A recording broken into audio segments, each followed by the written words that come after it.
I just moved to Arizona from California, and I didn't like wrestling, but an older cousin was a wrestler of mine, or he was a wrestler, and I looked up to him like a big brother.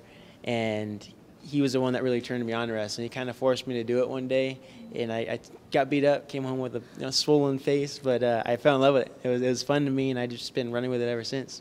Wow, nice. And what impact have your parents had, and your grandparents, just your whole family, because this is a new sport for you, and obviously you had more challenges than other people would. So how did they influence how you did? My family had a huge impact on how I did in wrestling. They were a huge support system, especially my mom. She was my #1 fan. I remember my very first wrestling match, she was pacing back and forth before I wrestled. She was scared. Got pinned on that one.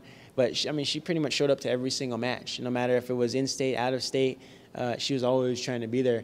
And this last year, my senior year, I had 3 brothers and a sister, and they would travel with her. I wrestled in Reno and Vegas and California, and they would take road trips just to watch me wrestle. And it was neat. It was a family thing we could share together. And it was awesome because they actually showed up at nationals too. So they got to see me win it. So it was a huge support system for my family. Couldn't have done it without them. What were the feelings that were going through your mind at that point? I mean, you were explaining earlier, like all the cameras and everything, but having your family there and everything, how was that?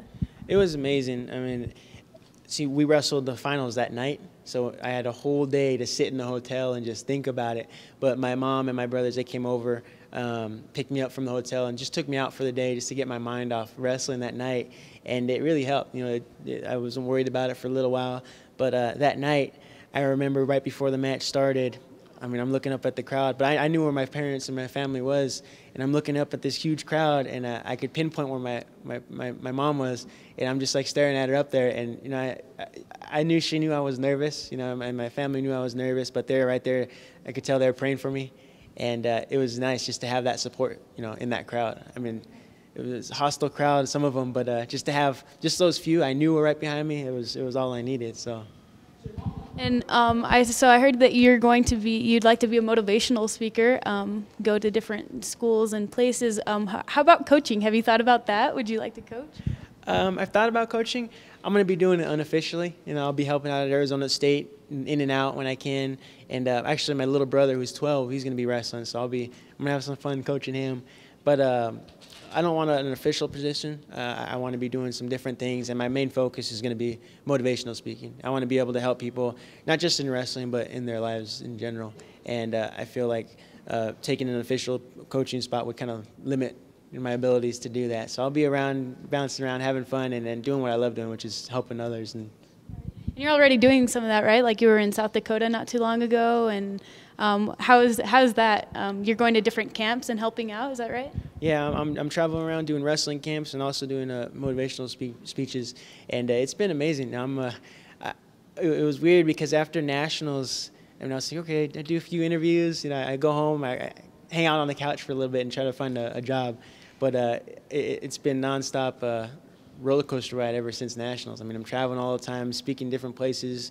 It's been amazing. I feel very blessed and very fortunate, and I'm just trying to make the best of the opportunity. I'm meeting a lot of amazing new people, just visiting some exciting places like here in Idaho. I'm enjoying the weather right now. It's nice, but I'm just loving it right now. Just living life. All right, 2 more questions. Now that you've been with Mr. Lewis for a while, have you heard or learned a little bit more about the church, the Mormon church? And I'm sure living in Arizona, there's also a lot. Has he talked to you about it? He has a little bit, yeah.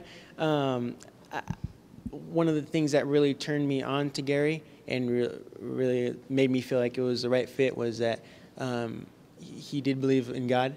I had been interviewing other agents, and they were talking about, we can get you this, we can get you that, get you money, but it was really important to me to stay focused on what was really important, what was where I had come from and my morals and my beliefs. And just to know that Gary had that too, we shared that, it was, that was the deciding factor right there. So. Great. And so I'm sure a lot of girls around everywhere, especially BYU Idaho, want to know, do you have a girlfriend? Yes, I do have a girlfriend for 3 years now. I've been dating her for 3 years, so yeah. All right. Great. So pretty serious. Oh, yeah. All right. Can you say something to the camera in Spanish for us? What do you want me to say? Hola, me gusta Taco Bell. I don't know. Whatever you want to say. Hola, me llamo